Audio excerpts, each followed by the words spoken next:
Hi, my name is Dorian Sylvain, and this is how I create. I create with art. I create with paint. I create by reimagining public space with color, patterns, design, and with the help of community. Welcome to This Is How We Create, a show that digs deeper into the creative life of contemporary artists of color. Discover what feeds their creativity and how they found or are finding their artistic voice. Through these intimate and candid conversations, you'll gain insights into the lives of creative professionals of color that are hard to find anywhere else. Welcome back to This Is How We Create. My name is Martine Severin, your host. Today we have Dorian Sylvain in the guest chair. Dorian is a painter and a muralist whose color and texture explore ornamentation, pattern, and design as identifiers of cultural and historical foundations. She is a studio painter and muralist, as we mentioned, and she is an art educator, a curator, and community planner. Much of her public work addresses issues of beautification inspired by color palettes and pattern found throughout the African diaspora, particularly in architecture. Core to Dorian's practice is collaborating with children and communities to elevate neighborhood aesthetics and foster shared understanding. In addition to commissioned studio and mural work, Sylvain has led public art projects over the past 4 decades that empower community and expose children to art making.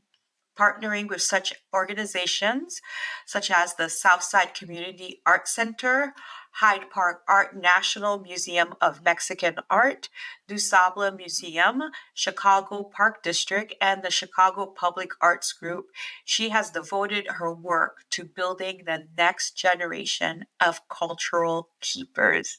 Dorian, it is so good to see you and to have you on the show. Well, it is really my pleasure. Thank you so much. So, Dorian, we love to start the show by going way back and talking about one's childhood.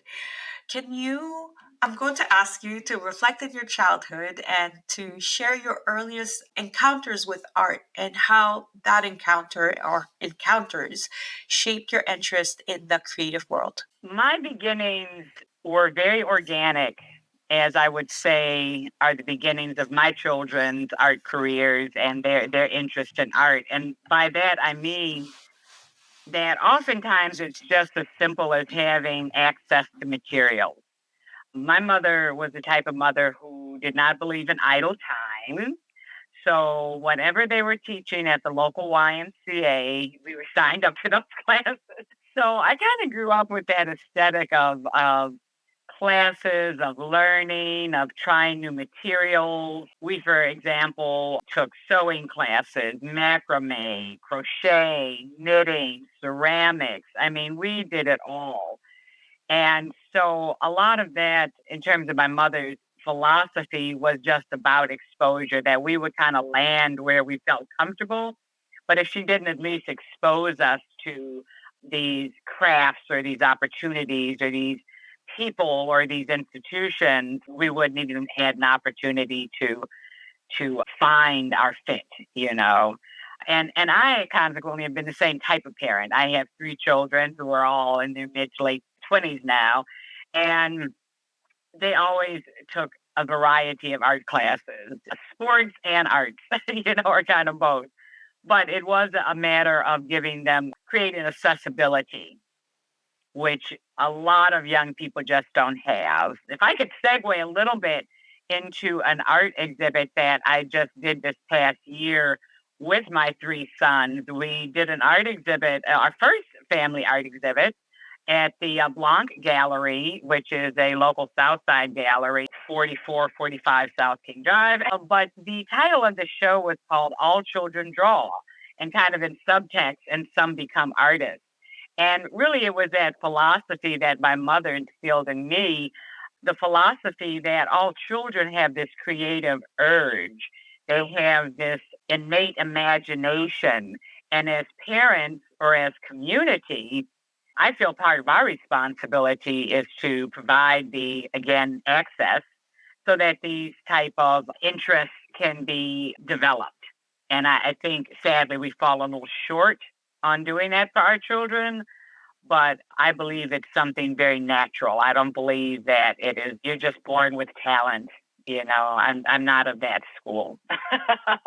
One of the things that I've learned on the podcast, Dorian, is that a lot of the artists who come through are self-taught and they weren't natural born artists. It's something that they had such a passion for that they practice over and over and over again until they became professors and became artists and exhibit their work and so on and so forth.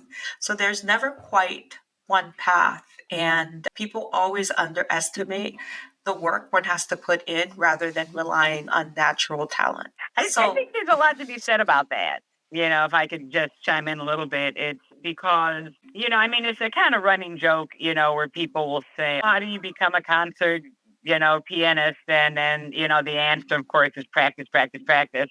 And it's really just so very true. Oftentimes, I find that the barriers are more in a person's mind than anywhere else. And my experience with even teaching, particularly young children, somewhere around third or fourth grade, they either accept that they're an artist or they're not. And somehow, I don't know why that happens, but it's just been my informal observation. And once they have decided that they are not an artist or that they are not good at art, it becomes very hard to motivate them. And so moving forward into adulthood, it becomes the same situation. It's like I don't know how to swim, and so I'm just afraid of water, right? So yeah, I think there is something to be said about nature, nurture. I think that a lot of these skills are absolutely transferable. I think a lot of things are technique. A lot of things are about just spending the time trying to investigate. And art, music, language, writing, performing, all of those things share that same essence of repetition, that you just do it again and again and again and again till you get better and till you understand it more and it becomes more intuitive. So yes, and then that actually is why I try to do public events, because if I had $1 for every time somebody told me that when they were younger they wanted to be an artist. And in a lot of ways, it's kind of sad because, again, they have already shut down the possibility somewhere in their life. Either they didn't have enough exposure or they didn't feel accomplished enough in it, or it didn't feel natural enough to them that they kind of walked away from it. So yes, giving people opportunities that are low pressure. You don't need to know how to draw. You don't have to know how to mix, yellow and blue to make green. If they're low pressure environments, people just love the opportunity to, express themselves and use a little of that creative juice that they may or may not have developed. I completely agree. You grew up in the South Shore, and I know that has had a profound influence in your life. And it's through that you became interested in set design and in theater. I would love to kind of put together the pieces of the puzzle in terms of how you became interested in theater and set design. So one of the things that I often share with young artists is that it's not necessarily a straight line everywhere. It's not like so you can. Some people can say, I'm going to be a painter and that's it. They're just going to be a painter. But for a lot of people, it's a little more of a zigzag. And so for me, I would say, as I mentioned, my early experiences due to my mother were a lot of different art classes. The broader context of how I grew up in South Shore is that South Shore, I grew up in the 60s, 70s. And so there was a lot going on socially, politically. Of course, you got the civil rights, you've got the Black arts movement, you got the Black arts theater movement, you've got feminism, you got all these things kind of crashing in socially or crashing down on us socially, particularly in the 70s. So I grew up in a community that started off in the 60s as being an example of integration. As you may know, a lot of cities in the 40s, 30s, 40s, 50s were strictly segregated. By the 60s, the barriers or the red lines that were created started to break down a little bit. And so Black people who were normally denied the ability to purchase in certain neighborhoods started to open up. So South Shore was one of those neighborhoods, which was solidly white, pretty Jewish. And I think we were maybe the second Black family on the block in 1964 to buy a home. So, needless to say, within a few years, all those white neighbors are gone. And South Shore became a solidly Black middle class neighborhood where you had Jesse Jackson and Lou Rawls and Mavis Staples and a lot of our, you know, superstars, living in the neighborhood. We were all living amongst each other, janitors and physicians. And we were all full of pride, in our home ownership and the ownership of our neighborhood. So the neighborhood in general was very active. So I grew up really under the wings, how I describe it, of the Black arts movement, which people like Margaret Burroughs and Joan Brown, Oscar Brown Jr., the list just goes on and on. But these were Robert Page, who's getting ready to have a big retrospective exhibit at the Hyde Park Art Center. But these were artists who were using their art to uplift the message of liberation. And so one of their philosophies was that they wanted to lean in a lot on figurative work that showed positive images of Black families. Bear in mind, in the 60s and 70s, you didn't really have Black people even on TV. So there was a real absence of Black imagery. And so I was a young girl coming up in that philosophy. And through the Black theater, which is kind of where I initially landed, it was the place where I learned the most about collaboration. Because in the theater, you're working with dancers and writers and directors and lighting designers and costumers and producers. And, it is a huge, group of people that it takes to put together a production. One of my first landing spots was at the Experimental Black Actors Guild, which we called XBAG at the time. And then later I did a lot of work with the ETA Theater, Black Ensemble, the New Regal Theater on Stony Island, and then later when they renamed themselves, Chicago Theater Company. So I was really bouncing around a lot of these Black theaters. And part of the interest for me is that as a young person going to live performances, which my mother was a big fan of taking us to things like the Ice Capades and such, I just found it so fascinating that when the curtains would go up and the lights in the house would go down, that you were completely transformed into another space and sometimes another time through the scenery and through the costumes. And so somehow I just honed in on that. I was never interested in being on the stage, but I was really very fascinated with the idea of creating the things on the stage. So my mother, being the advocate that she was, connected me to XBAG, and I kind of started there, just volunteering, right? Didn't know how to do much of nothing. But I spent many years with them and most of the Black theaters on the South Side Circuit. So I forget what the question was, but oh gosh. So I guess I wanted to ask, well, the question was for you to talk about learning set design. Okay, right. And it was very organic because it wasn't anything formal. One of the interesting experiences I had with the Experimental Black Actors Guild, which I love to talk about, one of my first mentors was Sylvester Britton. And he was an artist of immense talent, and he was considered their set designer at the time. Sylvester had a full-time job, though he was a brilliant artist, but he was so passionate about theater that, he was very committed with Clarence Taylor to run the Experimental Black Actors Guild. Anywho, saying all that to say, Sylvester had a full-time job at, I think, Montgomery Ward, and he worked in the carpet department. So he had serious access to a serious amount of cardboard. And he would bring that cardboard down to the theater And he would bend it, shape it, cut it, glue it, bind it, paint it. He would turn that cardboard into all kinds of scenery because it was a small theater. Lumber, even then, was expensive, proportionately to budget. And so it just was just it really was just one of the most creative spaces I have been in. And part of the creativity came out of making something from nothing, which is so common with many Black experiences, particularly in the arts, where you're taking bits and pieces and you're making something out of it. So those are some of my really fun, humble beginnings.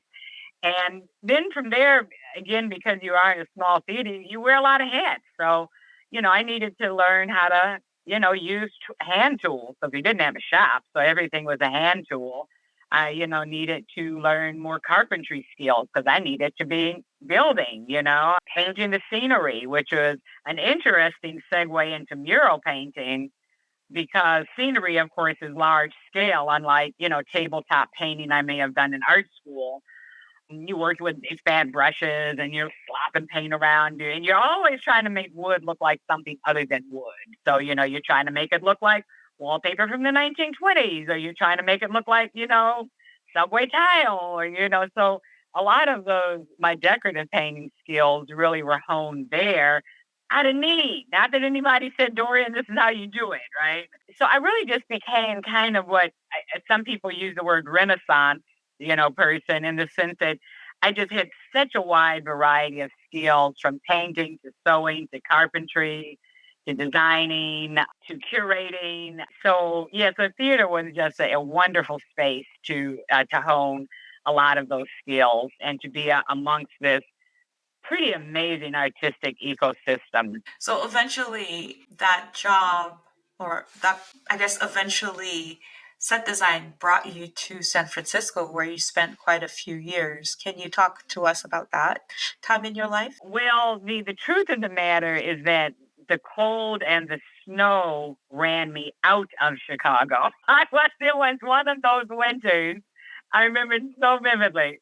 One of those winters where it was just horribly cold. I think I was working downtown at an art supply store. The bus broke down on the highway on the way home because it was so cold. We had to wait, get on another bus, got on that bus, took me to where I left my car, get to my car, my locks are frozen. And so it was one of those nights where, I said, why am I living in Chicago? What is this? I have a brother who lives in San Francisco. I need to just get up out of here. And so it really was that scenario, that led me to make the decision to go to San Francisco. And while I was in San Francisco, I decided to return to school because I had finished my associate degree here in Chicago at the American Academy of Art, where I was studying painting and drawing, fine arts. So I took that, but I was still very steeped in theater. So I took my fine arts degree from the academy, which was just an associate. And when I moved to San Francisco, I decided to go back to school. I went to San Francisco State. It was a wonderful experience. I got to admit that part of my motivation for San Francisco State is because Angela Davis was teaching there. And she has long been one of my heroes from the 70s. I mean, as a young teenager, she just blew my mind, her politics, her grace, her poise, her intellect. And so San Francisco State is where I wanted to go so I could take some classes with her. And then after... What was that experience like? Dorian, what was it like to be? It was awesome because, on one hand, she's just a woman, right? I mean, she's not walking on clouds, but, people like me who have admired her from afar for decades, we're just like starstruck, but she is so serious, about what she does. She is so committed. And, as a young teenager, I also kind of watched that shift from it being about Black issues to it being about female issues, about feminism, about women's rights. And I just found her so fascinating because I think in general, Black women got a little lost in the movement because it was very male dominant in terms of the figureheads. And though women, of course, were working tirelessly, they were often asked to kind of suppress the issues that came around being a Black woman and instead just focus on the Black issues. So Angela Davis, I think, really broke that mold for me, at least at the time, where she was unapologetically talking about issues that had to do particularly with Black women, and not to discount any of the other issues around racism, but it was important not to ignore because Black women were and still suffer greatly. And it's a special little box, you know. So so anyway, again, I digress. But she was great. She was great. Got to read her book, got to listen to her talk a lot, got to engage with a lot of other women in the women's studies department at San Francisco State. And just really was one of the highlights, for me of my higher education. So, what were you, once you graduated, did you come back directly to Chicago or did you spend more time over in San Francisco? Actually, after I graduated, I did kind of beeline back to Chicago. Part of it was feeling a little homesick. California is very different than the Midwest in terms of the vibe and how people relate to each other. And we also had that big earthquake in 90, and it was really kind of crazy. It literally was like a war zone, sitting on your couch for like 3 days, just hoping to catch some news. My boyfriend who I was living with at the time, he was an interesting example of somebody who came home early that day because it was the baseball. What's baseball's big thing? Not Super Bowl. Super Bowl is football. The I don't World know. Cup. Something. It was The something World that was going on that was like a really, really big deal in sports. I was happy in San Francisco. A lot of people came home early and avoided tragedy because a lot of the highways pancaked on each other. And it was really just a big. So that was actually the end of my stay. And not necessarily because that happened, but it was just interesting timing because I was feeling like I needed to go back to Chicago. And so I did get I finished my degree, graduated, but then I came right back to Chicago and got very busy. One of the things I did in San Francisco State, though, is that I combined my fine arts background and my theater background, which, as you know, in the average college, they're two different universes. And so the only way that I was able to bring them together was through what they and a few universities have, which is called interdisciplinary. So if I was able to write a proposal that showed the relationship or connection between my fine arts studio work and my theater set design work, I was able to combine them through that degree. So that was really very helpful for me because I didn't want to do two undergrad degrees. I did want to kind of apply some of what I already had, of course. So anywho, once I got that, then I headed back to Chicago, immediately started tapping into my relationships and resources in the theater and landed a couple of positions. At ETA, I became their set designer for maybe the next 6 years, where I was designing maybe 5 shows a year. And then I was freelancing with other smaller theaters around. So it really led into a thing, but that was right after I came back from San Francisco. And I've been here ever since. How did murals enter the picture? When did you start working on murals? So murals to me it's interesting because I kind of think of what I was doing on scenery as almost mural-like. And I say that just in relation to its scale. Is that I'm working on these 10-foot walls, sometimes 20-foot walls, trying to create, some visual interest. Again, everything is built out of wood, so you're trying to make everything look a little bit more interesting and different.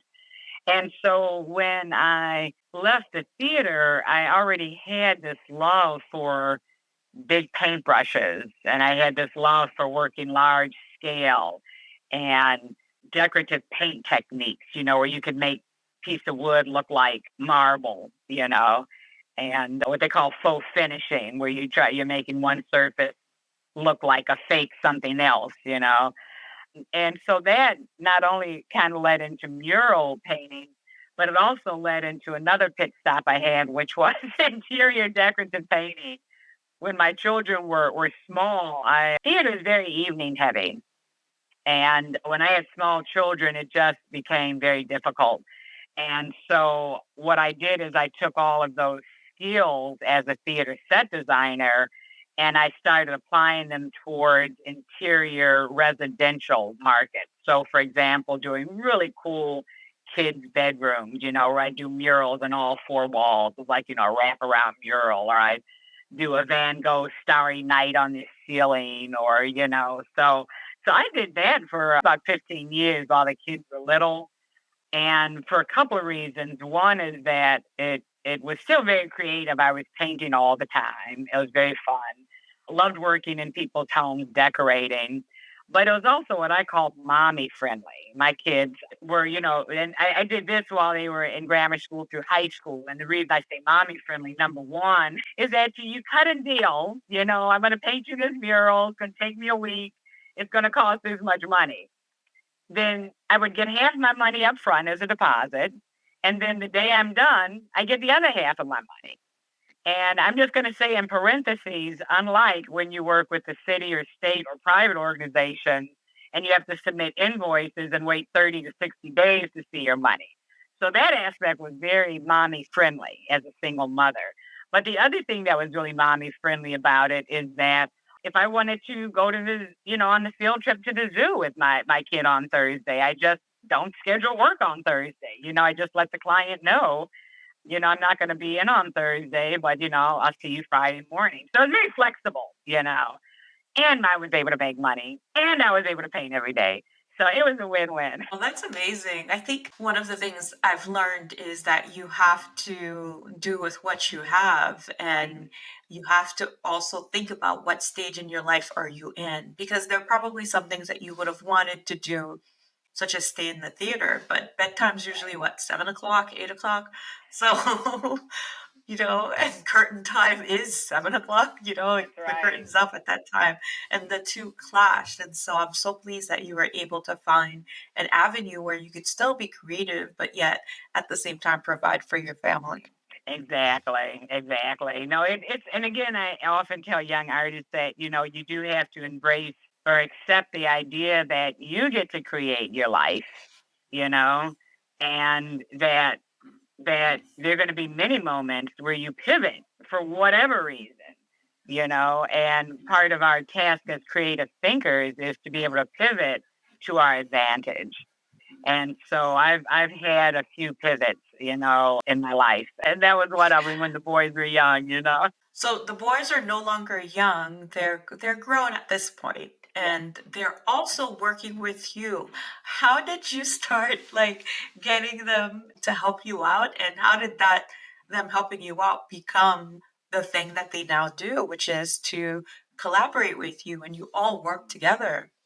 Yeah, it happened kind of gradually, and part of it was just a necessity, oftentimes, of bringing my children with me on projects. I have talked about my mother more than once, but this is another example of her support in the sense that if I had to go, look at a project, or if I had to work late, or if I had, if I scheduled work over the weekend, she made herself very available. And so, it'd be like, grab the sleeping bags. We're going over to grandma's tonight. I'll see you all in the morning. Get you ready for, I'll come and cook breakfast and we'll head to school tomorrow morning. But I needed to work tonight. So her support was really, an imperative. But it always was in my mind what made the most sense for everybody's comfort. And so pivoting to residential, for example, where it was also safe environment. And I would just have to say, aside from my mother, there were times when I would literally bring all three boys, because oftentimes I was working in residential and home environments. I may have often been working with the wife of the house, who may have been a mother herself. might have been doing her son's, a mural in her son's room, for example. So if I needed to go grab up my kids and I needed them to come with me for an hour or so, there was a mutual understanding of mother to mother that, hey, tell them to go sit at the kitchen table. They can pull out their homework while you finish. There was this real community thing about making it happen, making it work. Why should the kids be penalized, right? And so I was just so fortunate to always be around such generous, wonderful people. Not that I took advantage of it, but that was just kind of the rhythm. So the boys really grew up in it. I mean, literally backstage when I was even doing theater, I was a Jerry Carrier mom. So if my kid was awake and was getting restless in the portable crib, I just throw him on my back, on the little backpack Jerry Carrier, and I just keep going with, the painting that I was doing. So as they got older, they just, developed a lot of skill sets from being on the scene. They all pursued a lot of art classes from photography to painting to ceramics. Their elementary school actually was a fine arts elementary school, so they were exposed to a lot there also. But then as they got older, the truth of the matter is I just needed extra hands from time to time. And so it was like, I need you to come with me, so you can do this or that. And then it just really grew as their skill sets grew. It just grew into a full collaboration, which in the sense that not only are they helping to paint, to prepare a space, but they're also helping to design. They're also helping to create and to imagine these murals themselves. So they have really blossomed into, having quite a strong visual voice, from drawing, painting, all the way to photography and sculpture. Well, this is a perfect segue to talking about your visual voice as well, and perhaps in some ways the collective visual voice that you all have together. So your work is known to embrace color, patterns, and your work is known to be very, very visually striking, but also culturally and historically rich. I'm just thinking about how it is that when you're coming up with the design, how you conceptualize the design and how and mainly about your process. What's your process from, the brief to conceptualizing the design to the finished work. Can you talk to me a little bit about that? Yeah, it's really interesting, and I liken a lot of things about my practice as a muralist to my practice as a set designer. And one of the things that I've often talked about is that my experience is like there's two fundamentally there are two types of directors that are fundamentally different. One comes to me as a set designer and knows exactly what he wants. He's already kind of envisioned it in his head, and he can kind of explain it to me. And then it's up to me to take that information and to translate it into drawings and or even building little models, so that we can really understand it spatially. But then there's the other kind of director who's like, read the script, give me some ideas. And so then you're really just like, okay, because the director he's the voice. He is the voice that is telling the story, and we're there to support the director. And so as an artist, I have to explore a lot. And because of drawing skills, because of those type of things, I'm able to translate my ideas in a manner that I can then show it to somebody and say, what do you think? And then I can get feedback. So with murals, it's really very much the same. And you just could switch out the director almost for the public. Because particularly when you're working in communities, sure, there might be one source that's paying you, but the community has to live with it. And so one of the things that I have understood from very early on in my practice is that you need to bring people along with you. You need to talk, you need to communicate, you need to create some entry points for people to be involved. Public space is just that, public space, and people should have some voice within it. So I think with my practice, what I try to do is to be inclusive. And that's even where the idea of having public paint days comes in. It's like, let's all buy into this because this is supposed to be something for everybody. It's not just about Dorian making this wall what Dorian wants it to be. And, even honestly, when I worked in people's homes, it wasn't about what I like. It's about me being observant and say, seeing, for example, that they like warm colors, that orange is their accent color or whatever. I'm trying to enhance what is there. So be it in a setting that I am in somebody's personal home and I'm trying to help design and create a personal space for them by choosing wall colors, by maybe doing a mural, by maybe doing some decorative stuff, or if the venue is a theater where, we're again trying to tell a story, and trying to communicate with the director as to how he is interpreting the story. And then, back out to the public realm, it's really about a lot of what I do.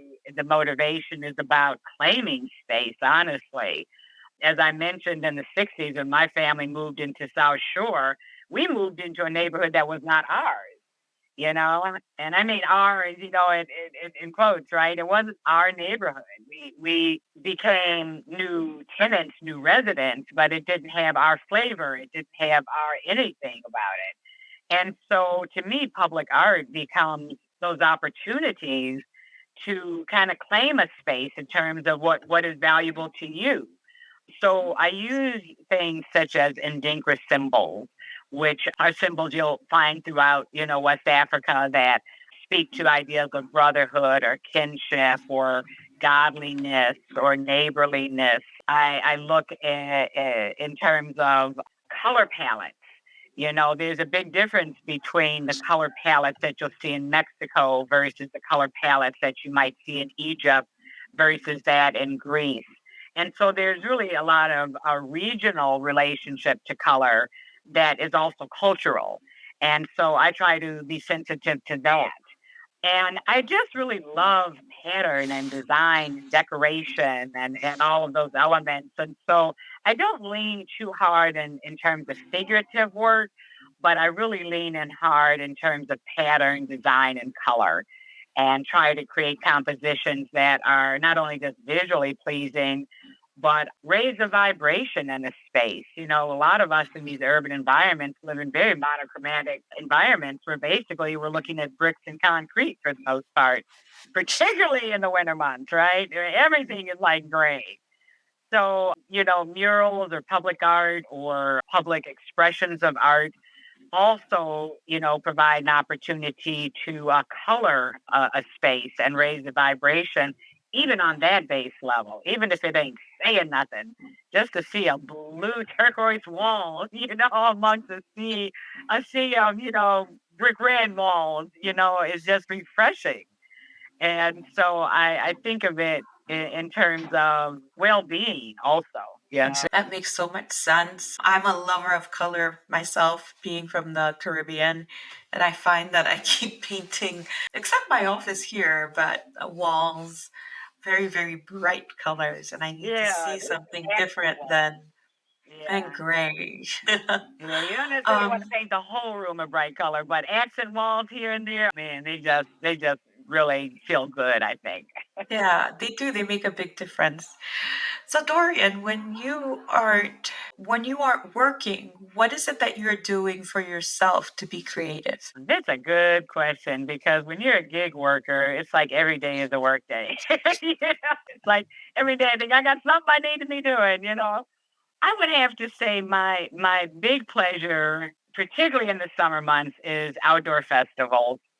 I'm a big lover of Millennium Park, big fan of Virginia. The pandemic, of course, shook a lot of things up, and we're just kind of getting back into our rhythms. But for many, many, many years, every Thursday, I would meet a group of friends down to Millennium Park, and we would, set up picnics and just enjoy each other's company, enjoy being outside. So that's one of my big pleasures outside of work. And it's interesting since the pandemic, I do find myself struggling to socialize a bit, these days. I don't know if it's just some sort of underlying pandemic insecurity, But I am trying to push myself to socialize more, to get out more, because needless to say, since the pandemic, we've all fortified our homes even more. And so it's kind of like, I don't never have to leave, right? I work from home. So I do find that I'm going through a bit of a thing now where I'm trying to be very conscious about going out and socializing and, just staying in connection with community. So, but the nature of the way I work is that I'm always at one of three stages. I'm kind of juggling on the average 6 projects at a time. And either I'm bidding on new projects, working on a current project, and trying to finish up an old project. And so it's just constantly rotating. The piece you see behind me, we're going to install that tomorrow at the Uptown Library. And I'll be so glad to get Oh, my wall. I love it. I'll take it off your hands. Oh, wow. It is a whole piece. Yeah, and that's one of 3 panels. That's the center panel. Oh, So I'm my still word. painting They're on it tonight. panels. Yeah, I'm not done, but we're going to install that tomorrow. And so it really is like, this constant juggle. And so even just on that tip, to allow myself to just unplug. I've been applying for more residencies. I just recently came back from artist residency in Maine. And I stayed at a fabulous house with 2 other artists for 3 weeks, and we were right on the ocean front. And it was such a rare opportunity to literally unplug. Days were whatever you wanted to make it. We each had a large studio of our own to create what we wanted, no pressure, no stress on any particular outcome. So those kind of things I'm trying to do more of and kind of use that also as an opportunity to travel. So I've applied to a few more, some that are in the country and then a few that are in Europe. And so sometimes excited about that too. Oh, I'm excited for you. But I hope that the folks who are listening to this podcast episode will go on the YouTube channel where this will air to actually see that big panel. I thought it was just a small little. Yeah, that's just a corner. It's like a couple of That's just the feet. corner, and then you just, my word, oh, it's amazing. Well, I'm often in Uptown Oh, then do in the go next into the few weeks. library. Can you send Yes, it? I It's will gonna be check right it on the out. checkout desk. Wow. Oh gosh. I wanted to just mention two things. The first thing is I interviewed someone, an artist called Stephanie J. Woods. She recently did an artist residency at Black Rock in Senegal, and I don't know if you know about that one. I've applied for that. I think I missed the application this year, but that's Oh, on darn. my radar. BlackRock. Was she blown away by the experience? Yes, she was blown away, and she said that the whole residency is set up so that you are spoiled as an artist, And see, we're not spoiled in this country in that same manner. not as artists. No, We we're not. we're still scraping. We're still, yeah, it's interesting. Well, I'm glad you brought that up because I did see that. I think that usually comes out in January, and I'm pretty sure I missed the deadline, but I'm gonna be ready for it next year, though. I'm sure it's highly competitive, but what a wonderful experience! Wow. Well, I'm happy to put the two of you in touch with each other. And I did a residency once, and the best thing that I ever did was ask, what does it look like? What does a successful application look like? And people will tell you. They will tell you. That is so So true. That is when it was time to submit mine, I just did all the things they said to do, everything on this and I list, check did do, all the boxes. and I got it. So that was Oh, really good. nice. Okay, even better, even better. Yeah, even better.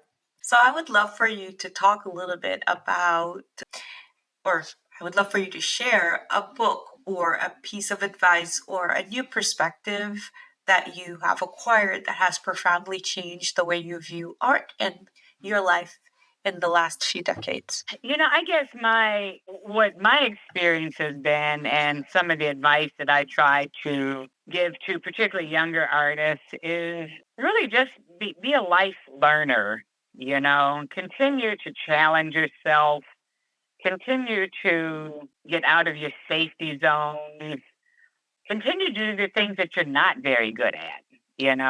Understand that carpentry can inform painting, even though they don't seem to have a lot of relationship on the surface. And one of the things that I have just run into with a lot of younger artists, emerging artists, is this notion of being stuck in a style or being stuck in one medium. And I just can't emphasize enough how all of those arts inform each other. To me, it's akin to saying that you can only paint in silence, that you can't have music playing. The music can inspire and encourage a different way of thinking. It can change a vibration in a space. And so I think we have to stop trying to separate painters and dancers and authors and performers, and understand that the more we can expand our languages and our use of visual and performing arts language, the stronger we become as artists, the stronger we become as creators, creative people in general. And so for me, I'm constantly trying to dabble in new things, and it just expands the way I think. When I start a project, I'm just all over the place. I'm thinking about this and that. It could be this, it could be that, it could be And my kids are funny because they will tell me, like, Mom, come on, reel it back. It's like, let's just try to get it down to something that really speaks to the question, the question that the mural is trying to answer or address, or the piece of art is trying to answer or address. But art can be so many things that it's really a daunting process, just the idea of looking at a blank piece of paper, right? How do I tackle this with any thoughtful mark making?